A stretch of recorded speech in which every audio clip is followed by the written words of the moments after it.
How are you, my friends? I hope you are doing well and feeling peaceful today. Right now, in this exact moment, you are safe. But how much of your mind is actually here with me, and how much of it is somewhere else, in a tomorrow that hasn't even arrived yet? We spend so much of our lives rehearsing problems that haven't happened yet, worrying about a future we cannot see and cannot control. And while we do that, something quiet slips away from us today. This episode is about learning to put that weight down, not by ignoring the future, but by finally giving today the attention it deserves.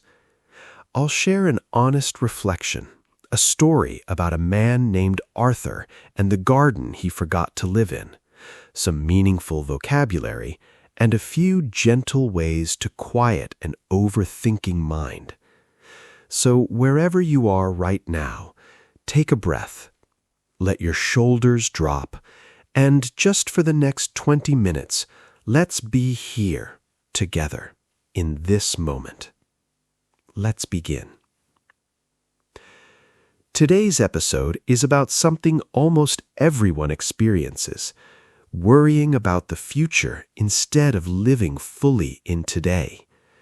I want to share an honest reflection, a story, some meaningful vocabulary, and a few gentle, practical ways to quiet an overthinking mind. Let's slow down together and begin. Honest reflection. Can I admit something to you? Some nights I lie awake thinking about things that haven't even happened yet. What if my work doesn't go well next year? What if something goes wrong with my health? My mind just keeps running. I think many of us know that feeling well. It's strange. We sit safely in the present moment, and yet our mind travels far into a future that doesn't even exist yet. And the tiring part is none of that worrying actually changes what happens later. It just quietly steals our peace right now. So how do we stop it? I don't think we ever stop thinking about the future completely. That's natural. But I believe we can learn to hold it more lightly instead of carrying its full weight every single day. Let's learn some vocabulary around this idea. Key vocabulary and expressions. Let's go through some important words and phrases for talking about worry and the present moment. First, overthink. To think about something too much, often in a worried way. Example, I tend to overthink small problems. Next, uncertainty. Not knowing what will happen. A lack of certainty about the future. Example, she felt uncomfortable with the uncertainty of her new job. Then, present moment. Right now, the time you are currently living in, not the past or future. Example, he tried to focus on the present moment instead of tomorrow. Next, weigh someone down. To make someone feel heavy or burdened emotionally. Example, constant worry began to weigh her down. And let go. To release a feeling or thought instead of holding on to it. Example, she learned to let go of what she couldn't control. One more, grounded. Feeling calm, stable, and connected to the present moment. Example, a short walk outside always makes me feel grounded again. Great vocabulary. Let's hear a story that brings all of this to life. A short story. The Gardener Who Stopped Waiting.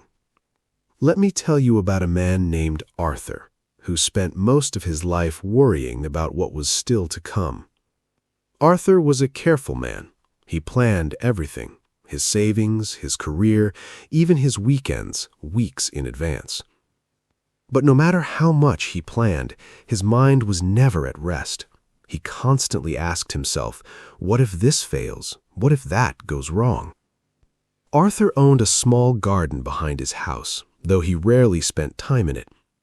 He always told himself, I'll enjoy the garden once things settle down, once I know my future is secure. But things never fully settled down. There was always a new worry waiting: his job, his health, his finances, his family. One afternoon, Arthur's elderly neighbor, Mr. Wheeler, saw him standing near the garden fence, staring blankly at nothing.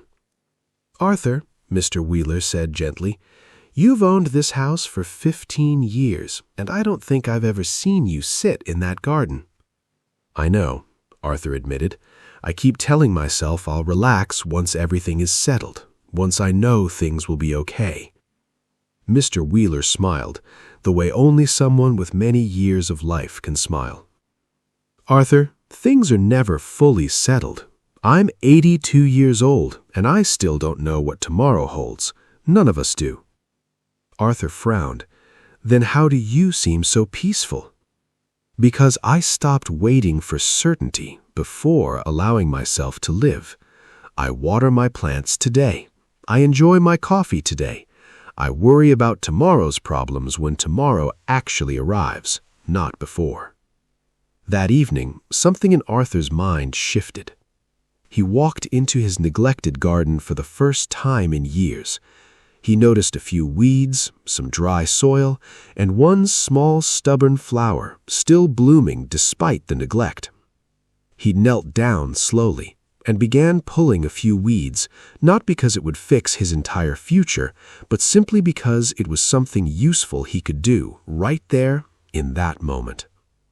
The next morning, instead of immediately worrying about a work project 3 months away, Arthur asked himself a simpler question: what is one useful thing I can do today? He started small. He watered his plants each morning. He completed one task at work fully instead of thinking about 10 unfinished tasks at once. He began sitting outside for 10 quiet minutes each evening instead of noticing his fears. Slowly, something changed. Arthur still had plans. He still cared about his future, but he no longer carried the entire weight of it every single day. Months later, Mr. Wheeler saw Arthur sitting calmly in his garden, a cup of tea in his hand, watching the evening light settle over his now blooming flowers. "You look different, Arthur," Mr. Wheeler said, smiling. "I feel different," I replied. "I stopped waiting for my whole future to feel certain. I just started taking care of today." And that garden, once forgotten, slowly became Arthur's favorite place in the world, not because his future became certain, but because he finally stopped waiting for certainty to begin living. What this story teaches us. Arthur's story reminds us of something simple but easy to forget. Peace doesn't usually arrive when every uncertainty disappears. It arrives when we stop demanding certainty before we allow ourselves to live. Let me share a few gentle reflections from this story. Reflection 1. You can care about your future without living inside it. Planning is useful. Living entirely in imagined future problems is exhausting. Reflection 2. Small present actions matter more than we realize. Arthur didn't fix his entire life in one day. He simply pulled a few weeds, watered a few plants, one day at a time. Reflection 3. Certainty is not required for peace. Mr. Wheeler, at 82, still didn't know what tomorrow held, and yet he had learned to feel calm anyway. Reflection 4. Ask yourself what needs your attention right now, instead of everything that might need attention someday. Reflection 5. Your garden, whatever that means for you, is waiting. Maybe it's a hobby, a relationship, a quiet moment, something you've been postponing until your future feels secure enough. These reflections don't remove uncertainty from life, but they gently remind us today is still worth living fully, even while tomorrow remains unknown. Vocabulary recap from today's episode. Let's recap the important words from today's episode. Overthink. To think about something too much, often with worry. Uncertainty. Not knowing what will happen. Present moment. Right now, the current moment in time. Weigh someone down. To make someone feel emotionally burdened. Let go. To release a feeling or thought. Grounded. Feeling calm and connected to the present. Try using 2 or 3 of these words to describe your own experience in the comments below. Speaking practice. Now let's practice speaking. Repeat after me. I tend to overthink small problems. I felt uncomfortable with the uncertainty. I'm trying to stay in the present moment. Worry began to weigh me down. I'm learning to let go. This walk makes me feel grounded. Well done. These are gentle, practical sentences for everyday reflection. Comprehension questions. Let's check your understanding. Why did Arthur avoid spending time in his garden for so many years? What did Mr. Wheeler say about certainty and peace? What simple question did Arthur begin asking himself each morning? How did Arthur's garden change by the end of the story? Here are the answers. He kept telling himself he would enjoy the garden once his future felt more secure and settled. Mr. Wheeler said that things are never fully settled, and peace comes from living today, not from waiting for certainty. He asked, "What is one useful thing I can do today?" His neglected garden slowly became blooming and full of life, becoming his favorite place. Wonderful job. You understood both the vocabulary and a meaningful lesson about presence. Outro. That's all for today's episode on letting go of tomorrow's worry. You don't need to solve your entire future today. You only need to take care of what's in front of you, one small step at a time.